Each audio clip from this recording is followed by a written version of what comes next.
Welcome, everybody. This is Heroes and Brews with Nerdy Dudes. We are your friendly neighborhood Beeroes. My name is Ty. Across the internet, it's Kev. And today, we have a very special premiere segment that the man across the screen from me came up with. Kev, what are we doing today? So I had this idea to start this new segment that we're going to call Throw One Back. And I don't know if you can put a graphic up when I do that, but if you can, that'd be really cool. If not, it's just going to look weird me doing it. It's going to just look weird because then That's I gotta design that, and that's not my skill set. That's Taylor's, and she's busy, so that'll take some time. That's fine. Taylor, whenever you can get to it, that's cool. I'd rather just look weird doing it. So anyways, the new segment, Throw One Back.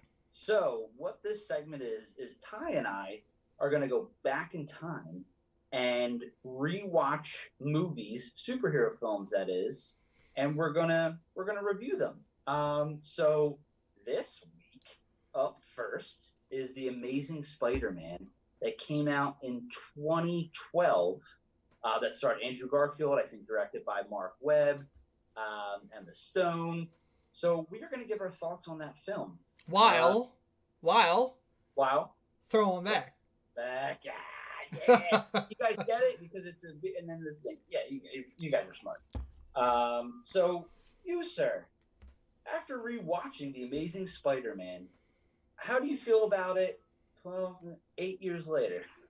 I think it holds up.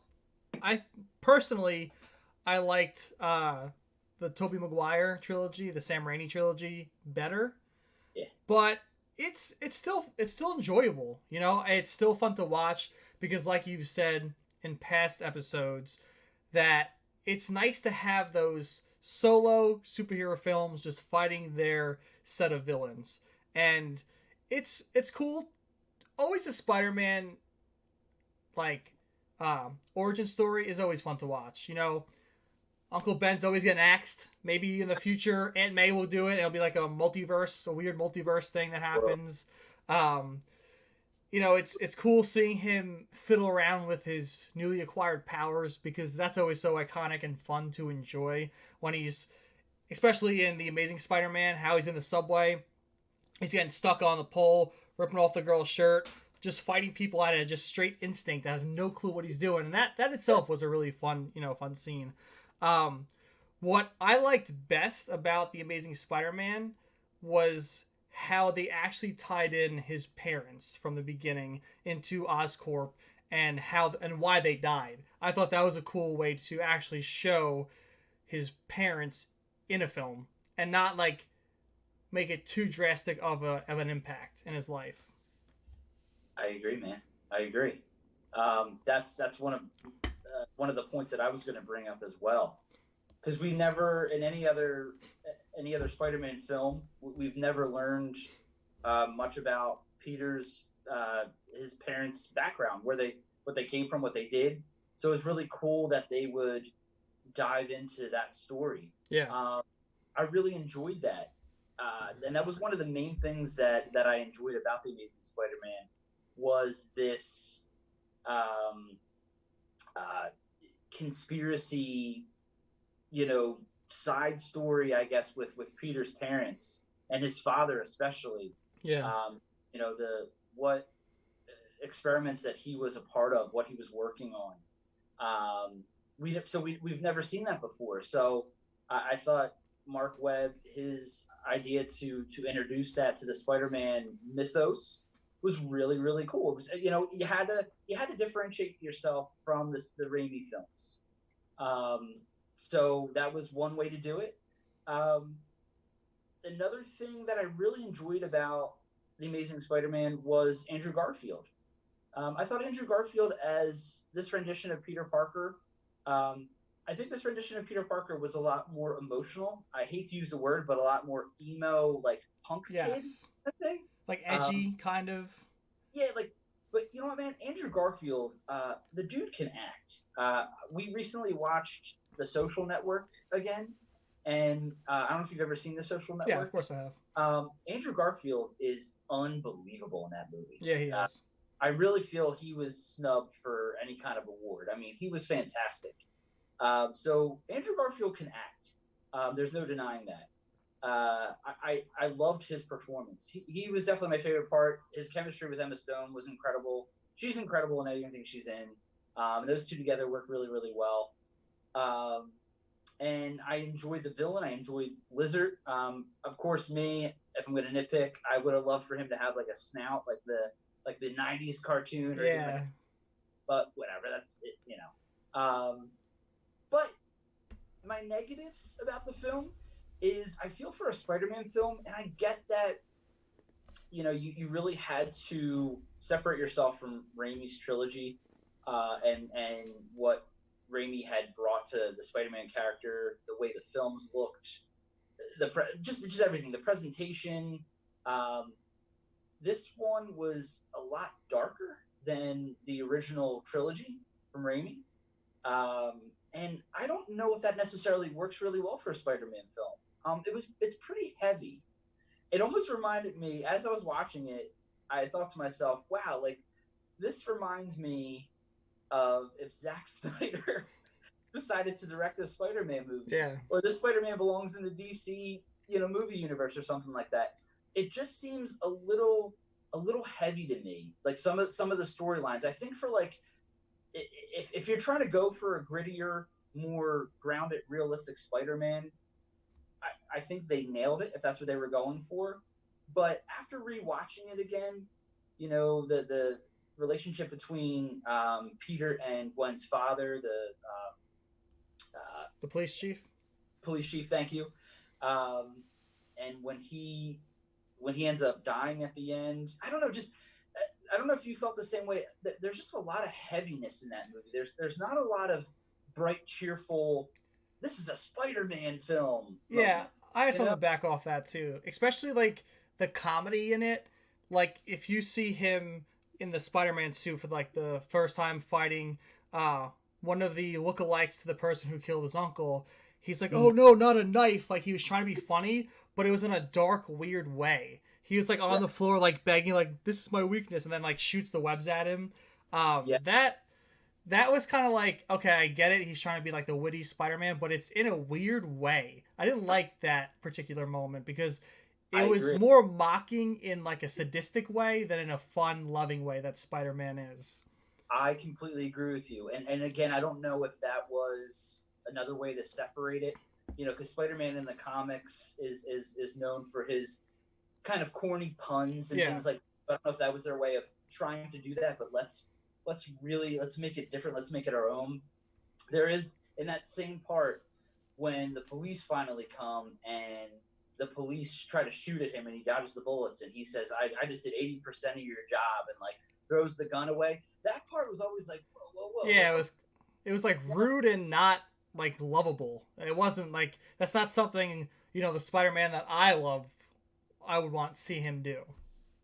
Now, with that being said, even though those parts really stuck out to me. Hold on. There's just one other thing that I want to talk about that I did not like. Let it out. He shows his identity off to way too many people off the get-go.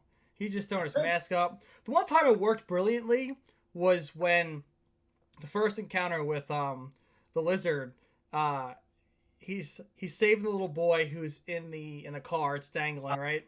Yes. And he gives him his mask. He says, "Hey, look, I'm human. I'm just another person. Put it on. It gives you strength." Great. Fantastic. The kid's never going to remember who you look like or anything like that. So perfect. But he's already given off his identity to Gwen, which I get it, but that's not going to compare to how, the Peter Parker and the Sam Raimi trilogy did it. He hung upside down and kissed her. This one guy's just like, "Oh, you're not going to get away from me." Bam. Come back. Yeah. And he didn't even announce it. She's just like, he's like, "Shut up," and so keeps kissing her. Like, what? like Spider-Man would not, like, Peter Parker does not say that. Like, shut up. He's not telling a woman to shut up. That's the weird, like, there's weird things like that I'm like, okay, like, you're going a little too edgy in my opinion for Spider-Man. Sure. You're like, wow, you really want the Spider-Man to be pretty aggressive, huh? Yeah. So yeah, I completely agree with you. A lot of those themes, a lot of those beats in the movie sort of were conflicting with me. There are a lot of scenes in the movie, though. I think the flying scenes through the city, I think, and that could just be because, the last Spider-Man movie, Raimi's last movie, Spider-Man 3, came out, I think, 2007. Yeah. So 5 years in between those films, technology's obviously going to get better. Big time. Yeah. So I think the flying scenes through the city were definitely fantastic. So more as if you were flying with him throughout New York City. Yeah. So there's moments. The one that you mentioned with saving the little boy out of the car. Another scene where he is demasked, if that's even a word, and it's actually a really cool scene, is when the police are surrounding him, and he has his head down and he's fighting everyone. Yeah. And somehow it's just dark enough on his face where no one can see who he is. But the police chief, I think, ends up finally seeing, well, because he tells Peter at the end, like, keep Gwen out of both your lives because he wants to keep her safe. Sure. And I appreciate the drama and the emotion.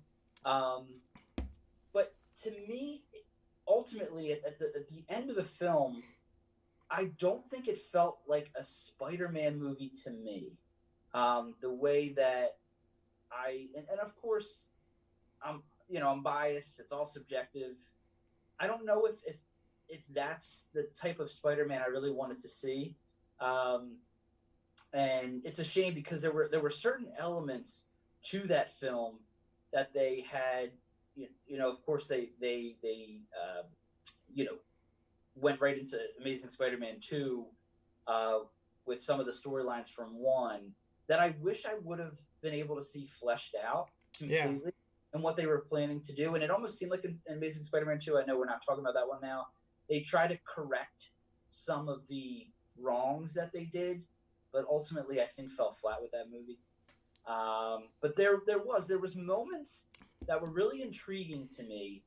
And I think it's just Peter's parents. And I think trying to really focus in on what Oscorp was doing and trying to explain all these villains I think they had planned down the line. Oh, yeah, they did. Especially Osborn was hurt at first. They said he was dying, and they're trying to find a way to get him, I guess fixed.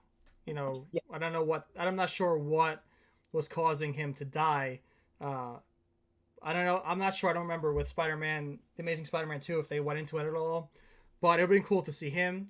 I was actually so excited back in the day if they were going to bring Spider-Gwen into the series. I don't know if they had plans for that, because I thought that would have been awesome. I think Emma Stone could have done a great job with that, too.